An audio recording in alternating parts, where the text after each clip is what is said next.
ராஜாவின் கட்டளை. ராஜாவின் கட்டளையை கைக்கொண்டு நட என்று நான் உனக்கு எச்சரிக்கிறேன். நீ தேவனுக்கு இட்ட ஆணையின்படியே இதை செய். நீ அவன் சமூகத்தை விட்டு விலக துரிதப்படாதே. பொல்லாத காரியத்திலே பிடிவாதமாய் நில்லாதே. அவன் தனக்கு இஷ்டமானதெல்லாம் செய்வான். ராஜாவின் வார்த்தை எங்கேயோ அங்கே அதிகாரம் உண்டு. நீர் என்ன செய்கிறீர் என்று அவனுக்கு சொல்லத்தக்கவன் யார்? கற்பனையை கைக்கொள்ளுகிறவன் ஒரு தீங்கையும் அறியான். ஞானியின் இருதயம் காலத்தையும் நியாயத்தையும் அறியும். ஞானமுள்ளவன் தனக்கு மேலான அதிகாரத்திற்கு கீழ்ப்படிந்து நடப்பான். நாம் சட்டங்களுக்கு கீழ்ப்படிந்து நடக்க வேண்டும். நாம் எந்த தேசத்தில் இருந்தாலும் அந்த தேசத்தின் சட்ட திட்டங்களுக்கு கீழ்ப்படிந்து நடப்பதுதான் நமக்கு நல்லது. தேசத்தின் சட்ட திட்டங்களோடு நாம் போராடக்கூடாது. கர்த்தருடைய பிரமாணங்களுக்கு நாம் கீழ்ப்படிவது போல தேசத்தின் பிரமாணங்களுக்கும் கீழ்ப்படிய வேண்டும். சாலமோன் இந்த சத்தியத்தை சொல்லும்போது நான் உனக்கு எச்சரிக்கிறேன் என்று சொல்லுகிறார். ராஜாவின் கட்டளையை கைக்கொண்டு நட என்று சாலமோன் நமக்கு எச்சரிப்பாய் சொல்லுகிறார். இந்த எச்சரிப்பை அவர் ஒரு ராஜாவாக சிங்காசனத்தில் அமர்ந்தும் சொல்லுகிறார். அவர் தன்னை ஒரு பிரசங்கியாக பாவித்தும் இந்த செய்தியை பிரசங்கம் பண்ணுகிறார். ராஜாவின் கட்டளைக்கு கீழ்ப்படிவது ஞானத்தின் ஒரு பகுதி. ராஜாவின் கட்டளையை கைக்கொண்டு நட என்னும் வாக்கியத்திற்கு ராஜாவினுடைய வாயின் வார்த்தைகளுக்கு கீழ்ப்படிந்து நட என்று வேத பண்டிதர்கள் வியாக்கியானம் சொல்லுகிறார்கள். ஆனாலும் விசுவாசிகளாகிய நமக்கு ராஜாவின் கட்டளைக்கு கீழ்ப்படிந்து நடப்பதை விட கர்த்தருடைய கட்டளைக்கு கீழ்ப்படிந்து நடப்பதே மிகவும் முக்கியம். ஆகையினால் சாலமோன் இதை பற்றி விரிவாய் சொல்லும்போது நீ தேவனுக்கு இட்ட ஆணையின்படி இதை செய் என்று சொல்லுகிறார். நாம் ராஜாவின் கட்டளைக்கு கீழ்ப்படிய வேண்டும். அதே வேளையில் தேவனுடைய ஆணைக்கு அதைவிட அதிகமாய் கீழ்ப்படிய வேண்டும். நாம் ராஜாவின் கட்டளைக்கு கீழ்ப்படியும் போது நம்முடைய மனச்சாட்சி சுத்தமாய் இருக்க வேண்டும். தேவனுடைய பிரமாணத்தை மீறிவிடக்கூடாது.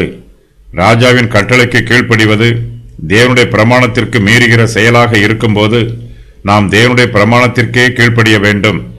ராஜாவின் கட்டளைக்கு கீழ்ப்படியாவிட்டால் இம்மையில் மாத்திரமே நமக்கு தண்டனை கிடைக்கும். கர்த்தருடைய பிரமாணத்திற்கு கீழ்ப்படியவில்லை என்றால் நம்முடைய மறுமையிலே நமக்கு நித்திய தண்டனை கிடைக்கும். நாம் அரசாங்கத்தோடு சமாதானமாய் இருக்க வேண்டும். அரசாங்க காரியங்களில் தேவையில்லாமல் தலையிடக்கூடாது. அவர்களிடத்தில் எப்போதும் குற்றம் கண்டுபிடித்து அவர்களை குற்றப்படுத்திக் கொண்டே இருக்கக்கூடாது.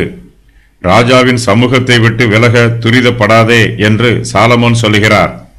ராஜா நம்மீது கோபமாய் இருக்கும்போது அவருடைய சமூகத்தை விட்டு சீக்கிரமாய் விலகி போய்விடக்கூடாது. அங்கிருந்து துரிதமாய் ஓடிவிட்டால் ராஜாவின் கோபம் அதிகரிக்கும். ராஜா தனக்கு இஷ்டமானதையெல்லாம் செய்வான். ராஜாவின் வார்த்தை எங்கேயோ அங்கே அதிகாரம் உண்டு. நீர் என்ன செய்கிறீர் என்று அவனுக்கு சொல்லத்தக்கவன் ஒருவனும் இல்லை. ஆகையினால் நாம் பொல்லாத காரியத்தில் பிடிவாதமாய் நிற்கக்கூடாது. ராஜாவை விட்டு விலகி போவது அவருடைய ராஜ்யத்தின் ஆளுகையை விட்டு விலகி போவதற்கு சமம். ராஜா நம்மீது கோபமாய் இருக்கும்போது நம்மை ராஜாவுக்கு முன்பாக தாழ்த்த வேண்டும். நம்மிடத்தில் ஒரு தப்பும் இல்லை என்று நம்முடைய நியாயத்தை சொல்ல பிடிவாதமாய் இருக்கக்கூடாது. ராஜாவுக்கு முன்பாக பிடிவாதமாய் எதிர்த்து பேசினால் ராஜாவின் கோபம் அதிகரிக்கும்.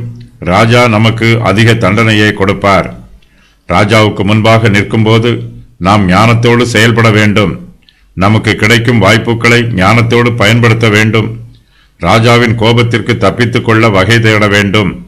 ஞானியின் இருதயம் காலத்தையும் நியாயத்தையும் அறியும்.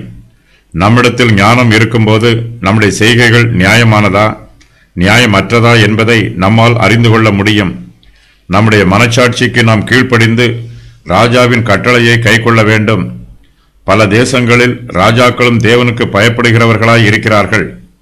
அவர்கள் சிங்காசனத்தில் அமரும்போது தேவனுடைய பெயரில் ஆணையிடுகிறார்கள். தேவனுக்கு கீழ்ப்படிந்து ஆளுகை செய்வதாக வாக்கு பண்ணுகிறார்கள்.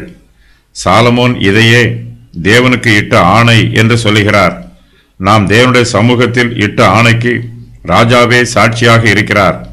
நாம் இட்ட ஆணையை நாம் மீறி நடக்கும்போது ராஜா நம்மை தண்டிக்கிறார். நம்மை ஆளுகை செய்யும் பொறுப்பை கர்த்தர் ராஜாவிடம் ஒப்புக் கொடுத்திருக்கிறார்.